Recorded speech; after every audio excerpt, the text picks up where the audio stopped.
Drama की starting होती है एक मूवी की शूटिंग से जिसमें लिन हीरोइन के तौर पर काम कर रही थी।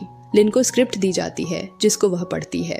स्क्रिप्ट में लिखा हुआ था कि उसके कैरेक्टर को बहुत ही दर्दनाक जिंदगी जीनी पड़ेगी और फिर वह एक लाइलाज बीमारी से मरेगी। इस पर लिन कहती है कितनी बकवास है ये, जरूरी है, और वह जाने लगती है। लेकिन तभी उसके ऊपर एक लाइट गिर जाती है जिससे वह स्टोरी के अंदर पहुंच जाती है। वह वेडिंग ड्रेस में बैठी हुई थी। उसके पीछे उसका होने वाला पति चेन खड़ा हुआ था जो लिन से कहता है अगर दादाजी की हालत खराब नहीं होती तो मैं तुमसे कभी भी शादी नहीं करता। मुझे उन लोगों से नफरत है जो बेसिकली ऐसा करती हैं, अपनी बॉडी को सेल करती है।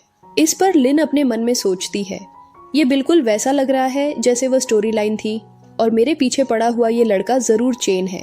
लिन अपने मन में सोचती है कि स्टोरी लाइन के हिसाब से हीरोइन का परिवार बर्बाद हो चुका है, साथ ही माँ ने भी सुसाइड कर लिया। जिसके बाद चेन के दादाजी आगे आए और उन्होंने कहा कि वे मदद करेंगे और शादी कराना चाहते हैं। लेकिन भविष्य में हीरोइन को बहुत तकलीफ होने वाली है क्योंकि उसका पति किसी और से प्यार करता है जो कि सही नहीं है।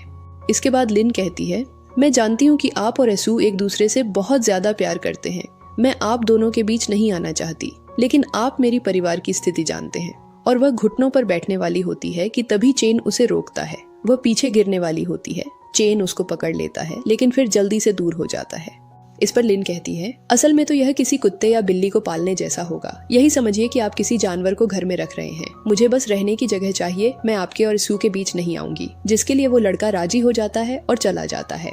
अब हमें शादी का सीन दिखाया जाता है जिसमें सभी लोग दादाजी को शुभकामनाएं दे रहे थे और कह रहे थे कि लिन वाकई में चेन के लायक है। अब दूल्हा और दुल्हन को स्टेज पर बुलाया जाता है और फिर उनकी शादी होती है, जहां पर चेन से पूछा जाता है कि क्या वह शादी के लिए तैयार है। तभी वहां यसू आ जाती है जिस वजह से वह कोई जवाब नहीं देता। इस पर सभी लोग आपस में बातें करने लगते हैं, लेकिन तभी लिन उसे कहती है सभी लोग इधर ही देख रहे हैं और बातें कर रहे हैं, आपको जल्दी जवाब देना होगा। इस पर वह कहता है मैं शादी के लिए तैयार हूँ। जिसके बाद इन दोनों की शादी हो जाती है। अब हम इन दोनों को घर पर देखते हैं जहाँ लिन चेन के लिए नूडल्स लेकर आती है क्योंकि उसको बुखार आ रहा होता है। तो यह लड़की अपने मन में सोचती है अगर किसी आदमी को खुश करना है तो उसका रास्ता पेट से जाता है, मुझे अच्छा अच्छा खाना बनाना होगा। इसके बाद वह चेन से कहती है मैं बाहर सोफे पर सोने जा रही हूँ, मैं तुम्हें परेशान नहीं करूंगी। जिस पर चेन उसको कमरे में ही सो जाने को कहता है। इसके बाद हम इन दोनों को बेड पर बैठे हुए देखते हैं जहां लिन चेन को मिस्टर जेन कहकर बुलाती है।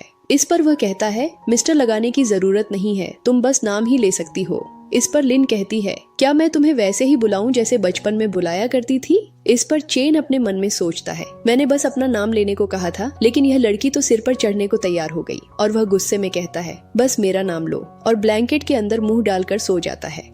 अब हम अगली सुबह का सीन देखते हैं जिसमें चेन नहा रहा होता है। तभी उसके फोन पर सू की कॉल आती है। उस कॉल को लिन रिसीव कर लेती है। लिन की आवाज सुनते ही सू को बहुत ज्यादा गुस्सा आता है और वह लिन से कहती है चेन कहाँ पर है। इस पर लिन बताती है चेन अभी नहा रहा है। ये सुनते ही सू और भी ज्यादा भड़क जाती है और वह अपने मन में सोचती है मुझसे चेन ने वादा किया था कि वह इस लड़की को टच नहीं करेगा, तो फिर ये दोनों एक साथ रूम में क्यों हैं? तभी लिन सामने से कहती है क्या मैं तुम्हारे लिए चेन को बुला दूं आवाज देकर। इस पर सू कहती है कोई भी जरूरत नहीं है और गुस्से में फोन को फेंक देती है। इस पर लिन बहुत ही ज्यादा खुश हो जाती है, पर तभी वॉशरूम से बाहर चेन आ जाता है और वह कहता है तुम मेरे फोन के साथ क्या कर रही हो। इस पर उसके हाथ से फोन नीचे गिर जाता है और वह कहती है सू की कॉल आई थी, तुम्हारे बारे में पूछ रही थी, मैंने बता दिया तुम वॉशरूम में हो तो उसने कॉल कट कर दी।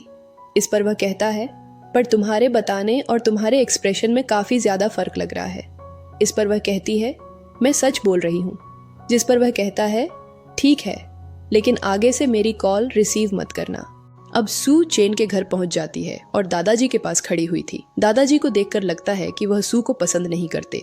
वह सू से कहते हैं तुम यहाँ क्या कर रही हो। जिस पर सू जवाब देती है मैं तो बस यहाँ पर चेन को शादी की शुभकामनाएं देने आई हूँ। तभी चेन वहाँ लिन के साथ आ जाता है और वह अपने दादाजी से कहता है मैंने उसको यहाँ पर बुलाया है, आप प्लीज उसे शर्मिंदा मत करें। इस पर दादाजी उससे कहते हैं क्या तुम भूल गए हो कि तुम शादीशुदा हो और अब तुम्हारी पत्नी लिन है। इस पर सू कुछ बोलने ही वाली होती है कि तभी दादाजी उससे बोलते हैं बकवास करना बंद करो, तुम्हारी जैसी लड़की को हम अपने घर की बहू कभी भी नहीं बनाएंगे क्योंकि तुम बहुत ही ज्यादा चालाक हो, तुम्हारे दिमाग में सिर्फ चालाकी भरी पड़ी है।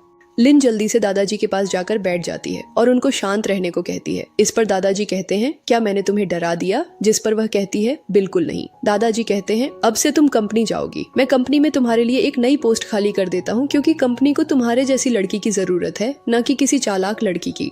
इस पर लिन कहती है, दादाजी मैं आपकी सारी बात मानूंगी। दादाजी कहते हैं, अगर तुम दोनों साथ में काम करोगे तो क्लोज आ जाओगे। ये सुनकर तो सू को बहुत गुस्सा आता है। दादाजी लिन से कहते हैं, अगर तुम्हें कोई भी प्रॉब्लम हो तो मुझको बताना, मैं तुम्हारी मदद करूंगा। इस पर वह दादाजी को ओके बोल देती है।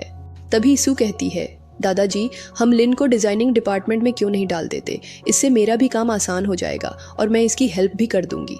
इस पर लिन कहती है, ये आइडिया अच्छा है, वैसे भी सू बहुत ही ज्यादा अच्छी है और उनसे मैं काम भी सीख लूंगी। और लिन सू से कहती है, मैं उम्मीद करती हूँ आप मुझको फ्यूचर में परेशानी नहीं समझोगी। जिस पर सू कहती है, इसकी चिंता मत करो, मैं तुमको भला परेशानी क्यों समझूंगी। लिन दादाजी से कहती है, क्या मैं सू के साथ ही जा सकती हूँ। इस पर दादाजी कहते हैं, बिल्कुल तुम अपना निर्णय खुद ले सकती हो। अब ये तीनों कंपनी पहुंच जाते हैं। सू चेन का हाथ पकड़कर चल रही होती है और लिन पीछे पीछे चल रही होती है। अब चेन आगे चला जाता है और ये दोनों डिजाइनिंग डिपार्टमेंट में आ जाती हैं। अब सू बैठी हुई थी अपने ऑफिस में और लिन उसके सामने खड़ी हुई थी। तभी वहाँ एक लड़की आती है जो कि सू की असिस्टेंट होती है। जैसे ही वह लिन को देखती है तो कहती है, तुम ही हो वह जिसने हमारे सीईओ से शादी की है, लेकिन तुम दिखने में कोई खास नहीं हो। वैसे मैं तुम्हें बता दूं, अगर हमारे सीईओ किसी को पसंद करते हैं तो वह मिस सू हैं और पूरी कंपनी के एम्प्लॉइज इन दोनों की जोड़ी को बहुत ही ज्यादा पसंद करते हैं। तभी सू उसे कहती है, अब से ये मेरी पर्सनल असिस्टेंट है तो इसके साथ थोड़ा अच्छा बर्ताव करना। जिस पर वह लड़की लीन से कहती है, जाओ जाकर मैडम के लिए कॉफी लेकर आओ। लीन कॉफी लेकर आती है। जिस पर वह लड़की कहती है कि बहुत ठंडी है। लीन दोबारा से कॉफी लाती है। वह लड़की कहती है, बहुत गर्म है।